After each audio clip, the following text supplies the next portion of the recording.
College শেষে জিমিনকে বিদায় জানিয়ে তে ফুটপাত ধরে হাঁটা ধরলো। অটো রিক্সা আজ কিছুই চোখে পড়ছে না তার, তাই ভাবলো হেঁটেই যতটা যাওয়া যায় যাবে। মনটা ফুরফুরে, মেজাজ ভালো, শরীর ছুঁয়েছে ঠান্ডা হাওয়া, মনোরম পরিবেশে হৃদয় জোড়ালো তার। মেজাজ ফুরফুরে হওয়ায় আরেকটা কারণ এটাই যে জেহপের কথা স্থগিত রাখা হয়েছে কিছুদিন।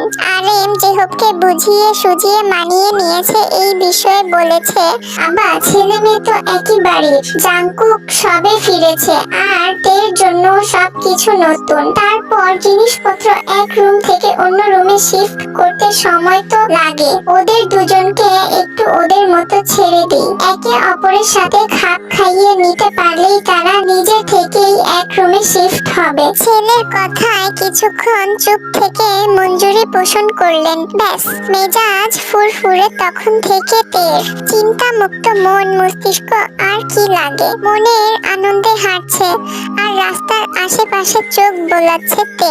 ব্যস্ত এই শহরে নিজেকে যেন মুক্ত পাখি মনে হচ্ছে তার নিজেকে। মাথায় চাপানো ওড়না একটু টেনে নিল সামনের দিকে। হঠাৎ চোখ গেল তার বাঁ পাশের একটা পাঁচিলের ওপর। অনেকটাই উঁচু পাঁচিলের মাথা, সেখানে একটা বিড়াল গুটিসুটি মেরে বসে অনবরত নিজের ডাক ছেড়ে যাচ্ছে। হয়তো ভয় পাচ্ছে। তের মনটা ধুক করে উঠল। বিড়ালের প্রতি ছোটবেলা থেকেই তার আকর্ষণটা অত্যাধিক বেশি। এগিয়ে গেল পাঁচিলের ধারে, দুই হাত বাড়িয়ে দিল বিড়ালটার দিকে আর বলতে শুরু করলো, ভয় পেও না, লাফিয়ে আমার কাছে আসো, আমি ধরে ফেলবো তোমায়, একদম ভয় পেও না। তের এত ডাকাডাকিতেও বিড়ালের ভয় কমলো না। সে একইভাবে গুটি গুটি মেরে নিজের ডাক চালিয়ে গেল। পাঁচিলটা অনেকটাই উঁচু। এদিকে তের হাইট খুব বেশি হলে 4 ফুট 10 ইঞ্চি।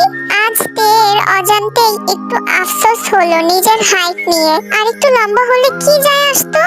পরক্ষণেই স্মরণে এলো এই দুনিয়ায় তার থেকেও কম হাইটের মানুষ আছে। তাদের বয়স বেড়েছে কিন্তু উচ্চতার বাড়েনি। তের মাথা ঝাঁকালো, সৃষ্টিকর্তার শুকরিয়া আদায় করলো নিজের উচ্চতা নিয়ে। থাক না একটু কম উচ্চতা, ক্ষতি কি তাতে। তের ভাবনা চিন্তার মাঝেই তার পাশে এসে দাঁড়ালো একটা অবয়ব। সেও তের মতোই হাত দুটো বাড়িয়ে দিল বিড়ালের দিকে। আর পরক্ষণেই বিড়ালটা ঝাঁপ মেরে সেই মানুষটির কোলে চলে এলো। তে মুহূর্তেই ঘাবড়ে গেল। চঞ্চলিত চোখে তাকালো তার পাশে। তাকাতেই অজান্তেই তার সর্বাঙ্গ জমে গেল, বুকের ধুকপুকানি বাড়লো। প্রশ্ন এলো মাথায়, ইনি এখানে কি করছে? তের চাহনি দেখে জাংকুক হালকা গলা কেশে তার উদ্দেশ্যে বলল, গাড়িতে বসো। ফুঁসে উঠল তে।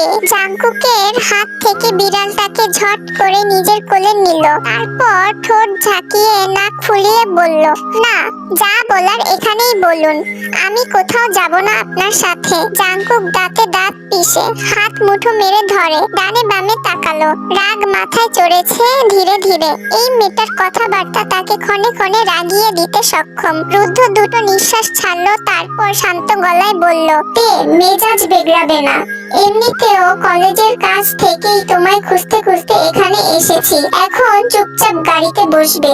আর না বসলে কি করবেন? হ্যাঁ, যাব না আপনার সাথে। এমনিতেও আমাকে আপনি খুঁজবেন বা কেন? সম্পর্ক মানেন না, আমার সাথে কথা বলতে চান না, তাহলে এত ঘেঁষাঘেঁষি কিসের আমার সাথে? রাগ মাথায় উঠে নাচতে শুরু করলো জাংকুকের। তের কোল থেকে বিড়ালটাকে নামিয়ে রাস্তায় রাখলো। তের বাহু ধরে নিজের সান্নিধ্যে নিয়ে আসলো। চোখে চোখ রেখে হিসিয়ে বলল, অনেক বলেছ, আর না। আর একটা কথা বললে থাপড়িয়ে সব কয়টা দাঁত ফেলে দেব, স্টুপিড। এবার দ্বিগুণ তেতে গেল। রাগে গজগজ করতে করতে জাংকুকের আরো সামনে চলে এলো। আক্রোশে এসে জোরে জোরে নিঃশ্বাস ফেলে বলতে লাগলো, কি ভাবেন হ্যাঁ নিজেকে নিজে? বিদেশ ফেরত ডক্টর বলে কি মাথা কিনে নিয়েছেন আমার? আপনি যখন যা বলবেন তাই কেন করতে হবে আমাকে? আপনাদের বাড়ি থাকি বলে তাই? যাবো না যাবো না যাবো না আপনার সাথে। কি করবেন করে নিন। জাঙ্কুকের দৃষ্টি এবার হুট করে শান্ত হয়ে গেল। নিজের ঠোঁট কামড়ে আশেপাশে তাকালো। দেখলো কিছু মানুষ তাদের দিকে তাকিয়ে আছে, আবার কিছু টিনেজাররা মিটমিটি হাসছে তাদের দিকে তাকিয়ে। জাঙ্কুক এবার বাঁকা হাসলো। তের দিকে আরো একটু ঝুঁকে গিয়ে বলল, পরিষ্কার ভাবে বলো না যে তুমি সেদিনের মতো আমার কোলে উঠতে চাইছো, এটা মুখে বললেই হয়। আচ্ছা বুঝেছি, ওয়েট।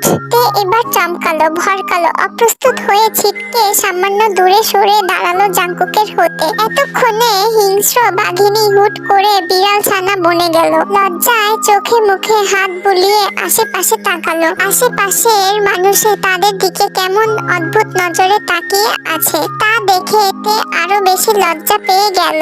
জাঙ্কুক এবার উপহাস্যপূর্ণ একটা হাসি দিল। বুঝেছে তার ডোজ কাজে লেগেছে। সময় ব্যয় না করে তের হাত ধরে গাড়িতে বসায় আর নিজে বসে ড্রাইভিং সিটে। তে কিছু বলার মতো ভাষা খুঁজে পেল না, তাই চুপ থাকাই শ্রেয় মনে করলো। সময় পেরোলো। গাড়ি জানালা ভেদ করে স্নিগ্ধ হাওয়া ছুঁয়ে দিল তেকে। এতক্ষণে ফুরফুরে মন মস্তিষ্ক হঠাৎ করেই অনুদ্বেল হয়ে পড়লো। চঞ্চল মেয়েটা শান্ত হয়ে পড়লো। গলা কেমন ভার ভার লাগছে। চোখটা মিটমিট করে বার কিছু বন্ধ করলো, খুললো। সময় পেরোলো স্রোতের মতো। প্রায় 15 থেকে 18 মিনিটের মধ্যে গাড়ি এসে থামলো একটা লেকের ধারে। জাঙ্কুক না বলতেই তে ডোর খুলে নেমে পড়লো। দিশাহীন হেঁটে গেল সামনের দিকে। বিশাল একটা ঝিল, আশেপাশে সবুজ ঘাসের কার্পেট। লোক সংখ্যা কম হলেও প্রায় জনই কপট কপটি, তাই একে অপরের দিকে তাকানোর সময় নেই কারোই।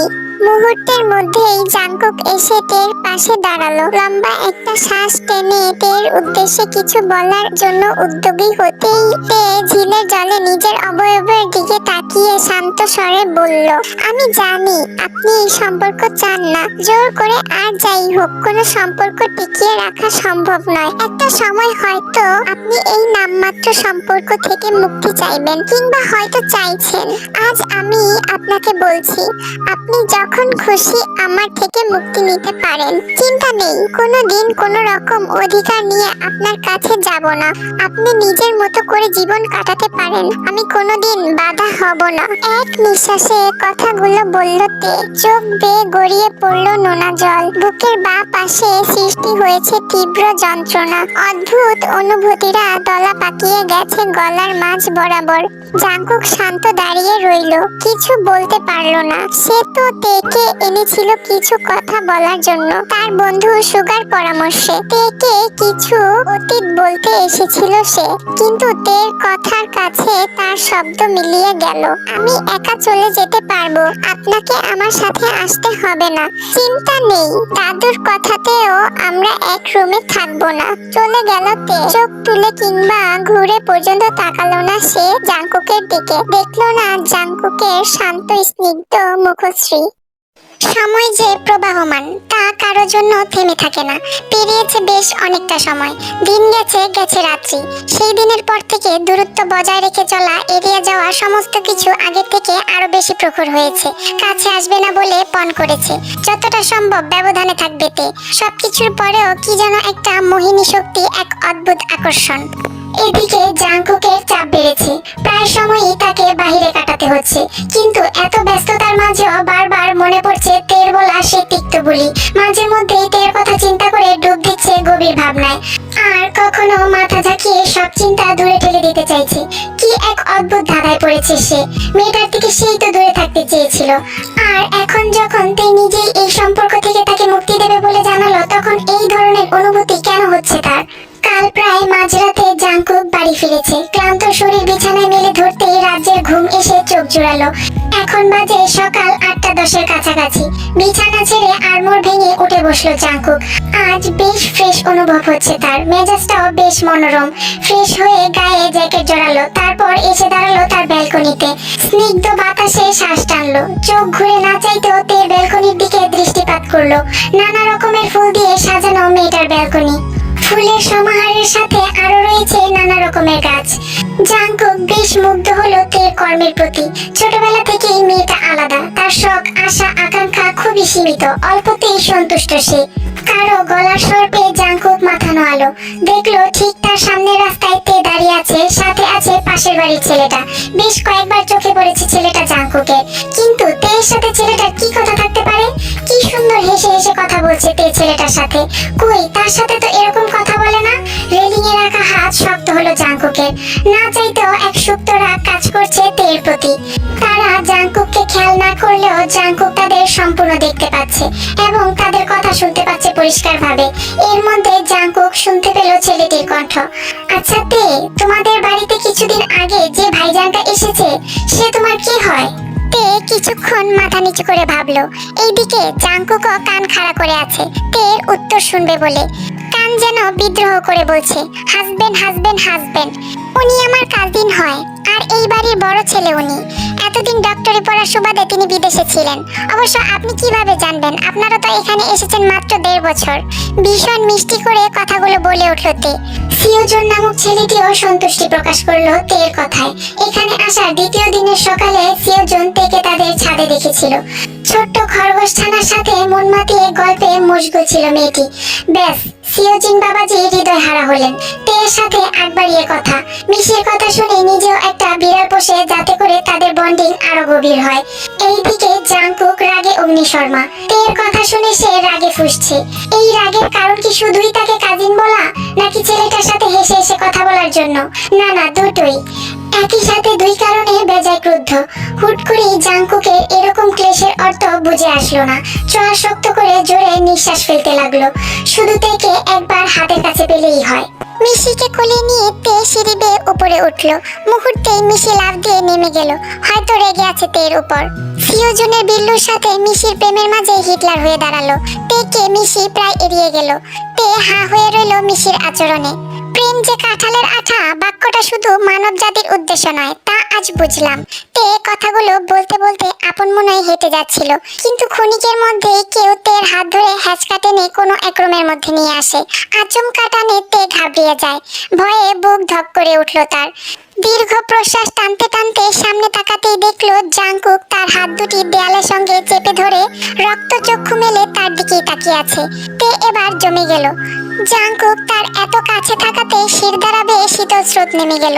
পেট কেমন যেন মোচড় দিয়ে উঠল। কিন্তু লোকটার হলো কি? ভাবসাব এমন কেন? কিছু বলে ওঠার আগেই জাংকুক চোয়াল শক্ত করে আরো ঝুঁকে গেল তের দিকে। দাঁতে দাঁত পিষে বলে, আমি তোমার কাজিন? তে জাংকুকের প্রশ্ন শুনে কিছুটা বিস্মিত হলো। তারপর নিজে ভ্রু নাচিয়ে পাল্টা প্রশ্ন ছুড়ল, তাহলে আপনিই বলুন, আপনি আমার কে? তের কথা শুনে জাংকুক কিছুটা থম মেরে গেল। ভারী চেহারা হালকা হয়ে আসলো, দৃষ্টি শান্ত হলো। তের প্রশ্ন তাকে ভিতর থেকে জাকিয়ে তুললো। প্রশ্নের উত্তর খুঁজে পেল না জাংকুক। জাংকুকের ভাবভঙ্গিমা দেখে তে তাচ্ছিল্যে হাসলো। নিজের হাত ছাড়িয়ে নিতে নিতে বলল, যেদিন নিজের প্রশ্নের উত্তর নিজে খুঁজে পাবেন সেদিন প্রশ্ন করার অধিকার পাবেন। আর এত প্রশ্নেরই বা কি আছে? থাকুন না নিজের মতো। এই তে কোনোদিনও আপনার কাছে কোনো রকমের অধিকার চাইবে না, আর আশা করি আপনিও আপনার লিমিট ক্রস করবেন না। বলেই হাত ছাড়িয়ে বেরিয়ে গেল তে। জাংকুক অবাক, নিজের উপর নিজেরই ভীষণ রাগ উঠছে তার। তের এই ধরনের আচরণ তার সহ্য হচ্ছে না। রাগে শরীর কাঁপছে তার।